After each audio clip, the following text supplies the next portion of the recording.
Hello everyone, this is Erik, the Asian movie enthusiast. It's a bit late tonight, but I have plenty of energy to do this video because I've been jamming out to Bandmade all day.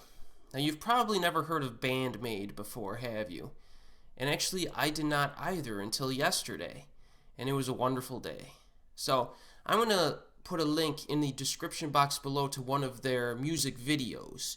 It's just fantastic, no nonsense music. It's a Japanese band, and within the first 10 seconds these girls just start jamming. So I want to share it with you, so be sure to check that out.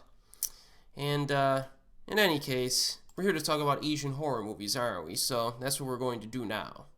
So we've reached 2001 in the Asian horror film industry, which is a pretty good year overall.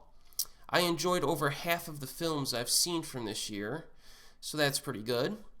We do have one all-time classic that we will cover in part 2 of this video, but as usual, we're going to cover what I believe to be some of the lesser quality stuff in part 1 here.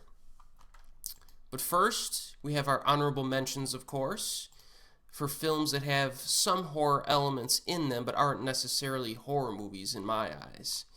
Now, some of the ones I greatly enjoyed were Happiness of the Katakuris, a Takashi Miike film from, of course, 2001, with some great musical numbers, so check that one out.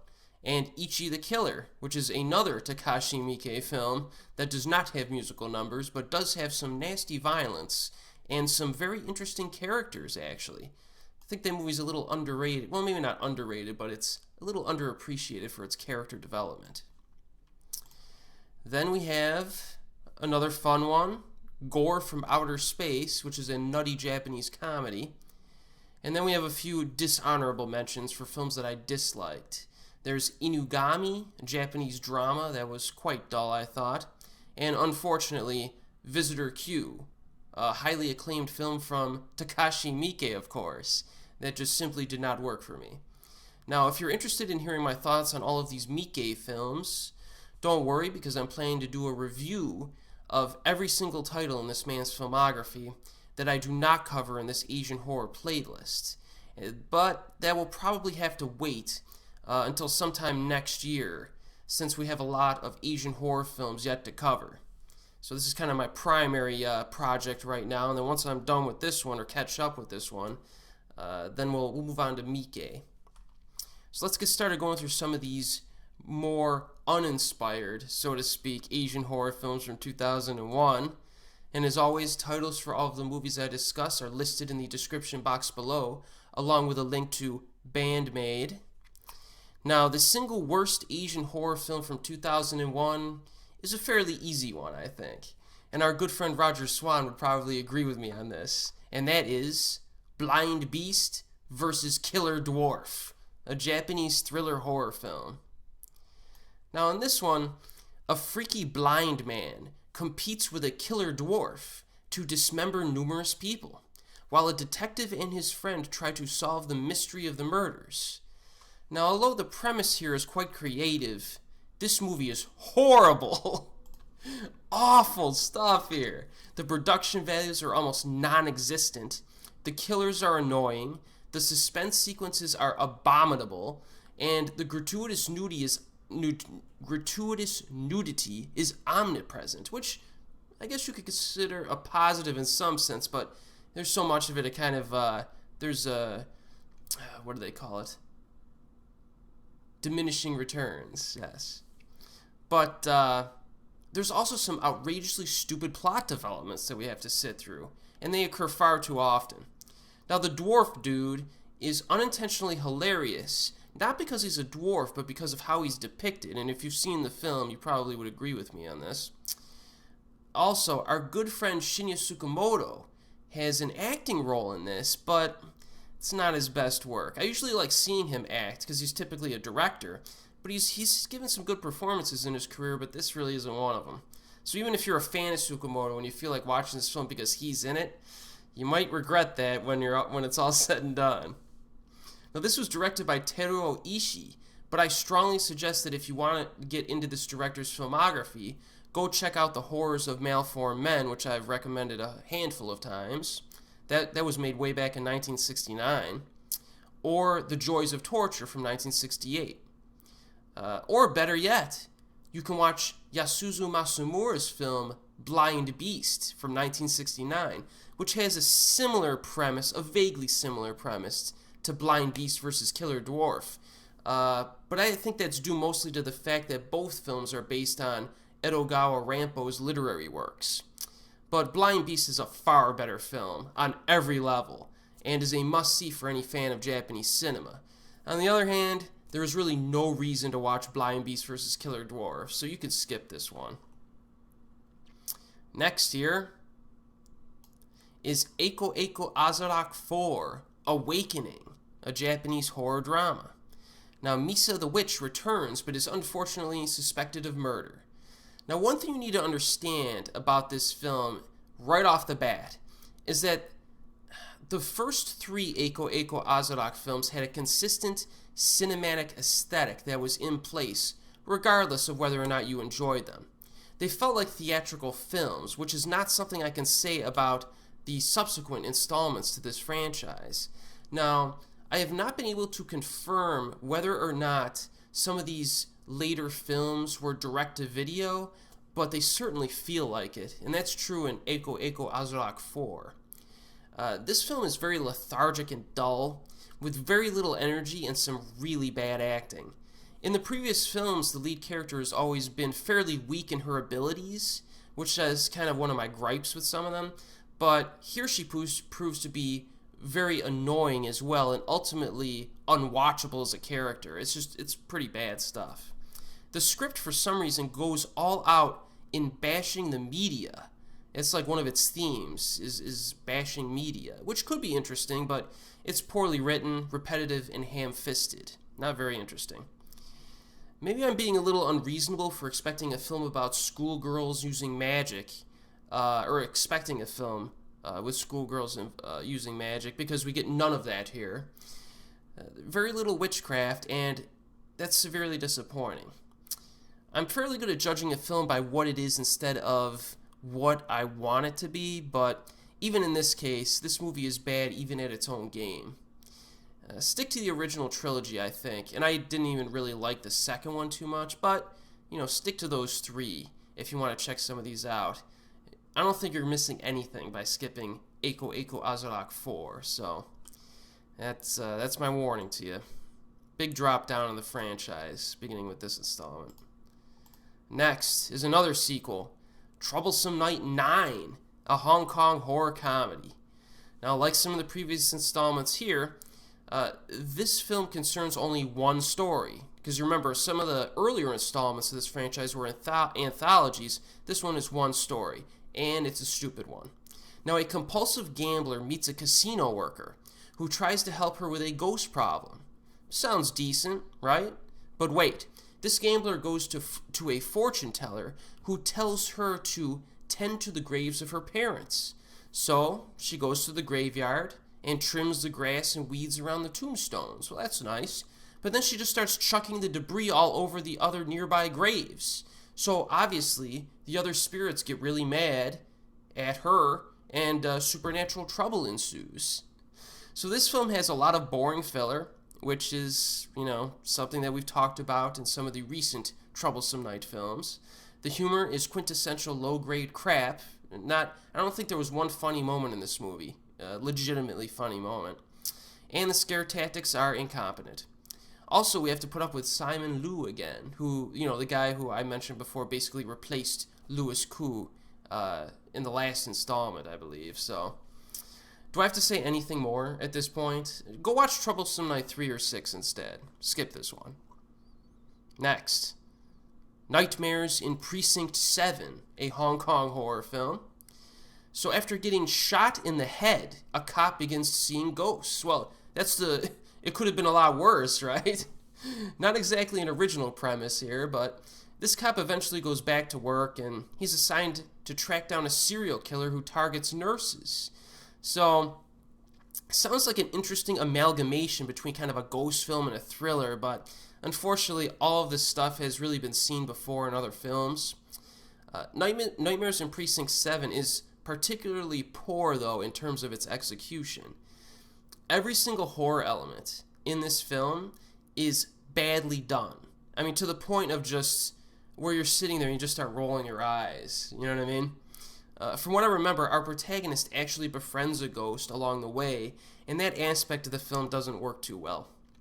The most painful part of the movie, though, is perhaps the ending, which chucks in a lame death scene twist. So, but, if I were to force myself to point out a positive, I would say that Lam Suet is pretty good in a supporting role. He's the chubby guy who's been in tons of Hong Kong movies over the years. For example, Exiled in 2006, Eye in the Sky from 2007, Accident from 2009, and about 150 more movies. One funny fact, though, while I was looking through his filmography, is that I noticed that his characters have been named Fat or Fatty, officially, almost 30 times throughout his career. I guess they just go with what works over there. It's like, hey, who did we get for this role? Oh, it was Lam Suet. Oh, we'll just call him Fatty then. Oh, all right. Don't even bother coming up with a name. That was pretty funny when I saw that. But Nightmares in Precinct 7 is not funny, so do not watch it. Oh man, this next one really irritated me. And that is Say Yes, a Korean thriller horror film. An incredibly stupid married couple become the target for a stalker. So basically, our dumb lovebirds go on a road trip. But their vacation turns hellish after they decide to pick up a shady-looking drifter who immediately acts suspicious. So not surprisingly, it quickly becomes apparent that this guy is a violent, sadistic psychopath. So the protagonists in this movie are so dim-witted that it's effectively impossible for the viewer to care about their safety, since they are victims of their own doing most of the time. I distinctly remember that at one point early on, they actually tell this psycho where they're staying for the night. And this is after he has already exhibited plenty of weird behavior. Later on, they simply assume that all the cops were bribed by this guy for no good reason. And at that point, I was just rooting for their demise. So, in addition to really stupid character decision-making, there are some scenarios that are so wildly absurd and contrived that all sense of reality just goes completely out the window. So, for example, no big spoilers here, of course, but the stalker engages in all sorts of dubious activities in broad daylight around tons of people, but no other person other than the married couple seems to notice his odd behavior. Like, really? I mean, stuff like this just reeks of lazy filmmaking. One scene of violence near the end, though, if I do have to list some positives here, there's a scene of violence in this that is nicely macabre and disturbing. But the twist that follows at the very end is just badly executed and completely unconvincing. No spoilers again, but if you're a filmmaker and you are seriously attempting an ending like this, you need a lot of good script writing behind it. Say Yes does not have that foundation to make it work. So this movie actually infuriated me, and not in a good way. Do not recommend it. Next is Sorum, a South Korean horror drama. Now this is set in an apartment complex. A man and a woman have an affair amidst some strange events on the premises. So this movie gets some fairly good reviews online that I've read, but I was not impressed by it, and I've seen this 2 times. The acting is good overall, so that's a good thing, but the pacing is the major problem in this, with very little happening during almost its 2-hour runtime. If you watch some of my previous reviews on this channel, you will have noticed that I generally have a good, long attention span and an interest in slow-paced, creepy horror films, and you probably too. I mean, if you're following Asian horror movies, that's a big chunk of their films. But Sorum, it just feels like it meanders too much, it just meanders around, doesn't really go anywhere. There's not much of a story to this, I didn't think, and the interaction between the characters is rather ordinary. The finale does have a good final shot. I like the final shot of the film, but a little bit too little too late for my liking. There's some decent atmosphere and some decrepit building environments to enjoy, but I just don't think it can make up for the dead weight that you have to sit through. So I would skip this if I were you.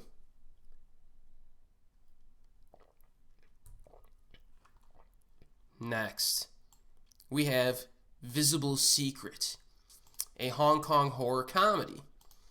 So a hairdresser meets a beautiful nurse at a disco one night, and she quickly becomes his girlfriend. It happens to me all the time. I know I can automatically just relate to this film.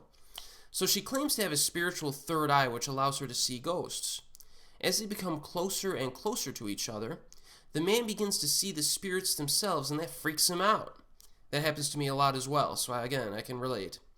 But first of all, this movie has a good lead actress, in Shu Qi, and a great lead actor in Eason Chan. I'll watch Eason in everything. I really like this guy. The film that made me a big fan of him was a film called Crazy in the City from 2005, which is really good. I recommend that.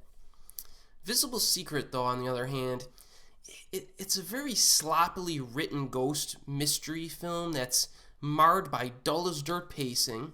Again, I say pacing a lot in these videos because that's important to me. You could be slow and be paced well, or you could be slow and have bad pacing, which basically means that you're not maintaining my interest here with anything. And Visible Secret suffers a little bit from that. There are also some dumb moments that I thought didn't work, such as the possession scenes, which I did not like too much. Shuki's makeup actually is more horrific than the scare tactics themselves, which is not a good thing. And she's a beautiful woman, but I don't know who did her makeup here. But there are a few twists thrown in, but it's generic stuff. So this movie is a bland, all-around, I don't know if you could call it complete failure. There are a few some good things in there, but it doesn't work, and it has very flat humor as well that it throws in. Now, the director here is a lady by the name of Anne Hui, who is probably one of the most overrated Chinese language directors today, in my opinion. If you listen to critics talk about her, you think she'd be up there with like Johnny To and Ho Chung Pang, but those guys are way better directors than this lady. To be fair, she has had some good movies that I've enjoyed, but I've never seen anything from her that's even remotely close to being great. So all of the praise that's heaped on her is just kind of, I don't really get it. One of her recent titles, as an example for you, is a film called The Golden Era, which was a bore fest, despite the fact that it starred Tang Wei. How do you make a Tang Wei film boring, is what I came out of that film thinking and wondering. I mean, I'd watch that girl do laundry for 2 hours, and somehow Anne Hui achieved the impossible and made her boring. So, in general, this director doesn't really have a directing style that is memorable or distinctive. There's just nothing about her that sticks out to me when I watch her movies. At its best, her direction is sufficient in the films that are good, and at its worst, it's flat and very dull. And that's basically what you get in Visible Secret here, is two very watchable actors who were in kind of a flat, dull film. So I do not recommend this, but it has its fans out there, so you never know, you could check it out. Don't be scared to disagree with me. All right. Next film here. Oh boy, we got another one of these in this video. Troublesome Night 10. A Hong Kong horror comedy, of course. Now, a boss and his employees go on an excursion to an island off the coast of Hong Kong. The stingy boss rents a building for its low rental rate, even though he is aware that people had died from unnatural causes. A young woman attempted to murder her boyfriend so they could be together forever. That's what happened. So, as expected, the employees encounter abnormal events. But, considering just how awful the last few Troublesome Night installments were, it's somewhat surprising that Troublesome Night 10 is a bit higher off this list. It's further off the bottom from some of the previous installments from their respective years. But that doesn't mean it's a good movie. So thankfully, this installment isn't quite as annoying as the worst entries in the series, but it still lacks an overall quality to it. Scare tactics are incompetent. There's lots of fake dangers that are presented, you know, which are one of the more annoying cliches of the horror genre. You know, it seems like something bad might happen, but it's just a friend or a cat. So there's also a lot of dull filler dialogue to sit through, and that's not particularly interesting. So skip it. Surprise.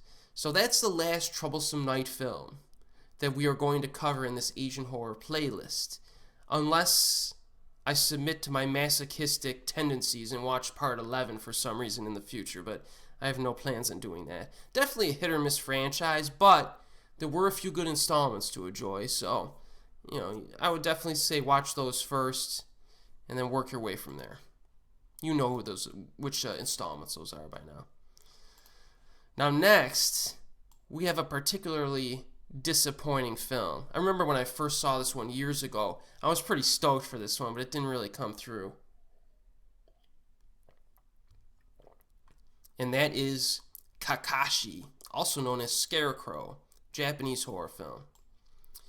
So in this one, a woman visits a village of abnormal residents and mysterious scarecrows. Now, Wikipedia notes that the opening text narrates the tradition of Kakashi, the name of the film, where humans would burn animal and human hairs to prevent evil spirits from entering Earth.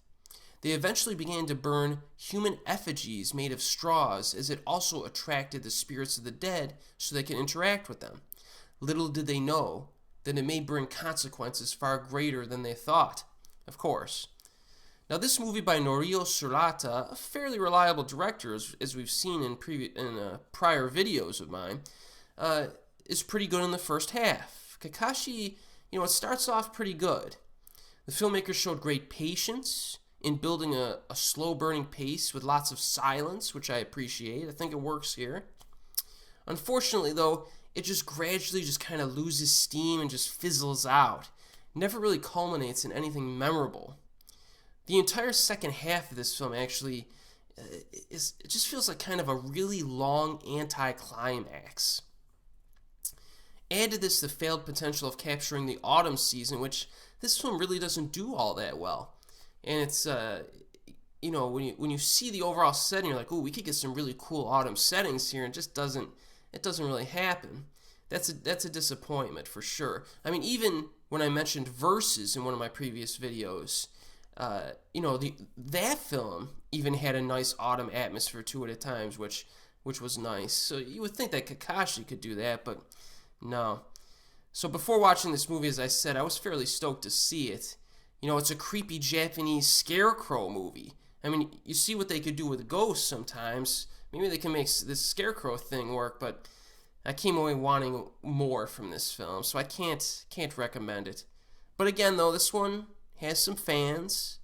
You know, as we get later into the later titles in these part ones of this video series, you see that I'm hitting films that have some positives to them, but so hey, you know, if a Japanese film about scarecrows interests you, check it out, but I wouldn't go in expecting too much. So the final film we are covering tonight is another one that has a fan base, and that is Stacy, Attack of the Schoolgirl Zombies, a Japanese horror comedy. Now this, I gotta give this film some credit, because it's definitely one of the most creative concepts for a zombie film that I've seen. So in the near future, the setting here, the entire world is struck with a bizarre malady which affects every girl between the ages of 14 and 16 years old. So schoolgirls become inflicted with, quote, near-death happiness, unquote, before they die, only to then turn into zombies with, quote, butterfly twinkle powder, unquote, that are driven by love. So, needless to say, this one is a bit different, and I'm definitely a fan of originality. But the script just feels like it's a bit too weak to properly cash in on the crazy premise. Pacing, again, you know, I say the word, it's rather slow here, and the content is a bit dry, which is kind of oddly surprising given the premise and the fact that you have some nutty stuff to enjoy along the way. But between those memorable bits of nuttiness, there's not a whole lot to see in between there, and that's, I think, my problem with this movie. it doesn't have a rhythm to it. You know how some films have a rhythm where even if something big or memorable happens and then it tones things down for a little bit, it still maintains that rhythm and keeps you interested. This film doesn't do that. It like stalls a lot, for me at least. I thought that there was enough gore present. There was enough gore and blood here for fans of that. There is also some not so funny humor, which is one of my complaints about the zombie subgenre in general. I don't know. I just didn't really like that here. But there are a few exceptions to that. I did like some of the amusing references to Bruce Campbell and Romero. That was pretty interesting. But back to the negatives, the acting I thought was mostly terrible in this, unfortunately. Overall, it just feels kind of like a bit of a wasted opportunity to create a really entertaining zombie film. But some people like it, and it's so different, you might want to watch it. Especially if you like some of the other zombie films that I did not like, that I've covered in previous videos, like Junk and some of those other ones. Check this one out if you like those, you know what I mean? It might be up your alley. So those are the Asian horror films from 2001 that I found underwhelming. However, if any of them sounded interesting to you, as I always say, feel free to check them out. And be sure to join me again in my next video when we will cover some of the better horror films from this year, at least in my opinion. So as always, we'll see you next time.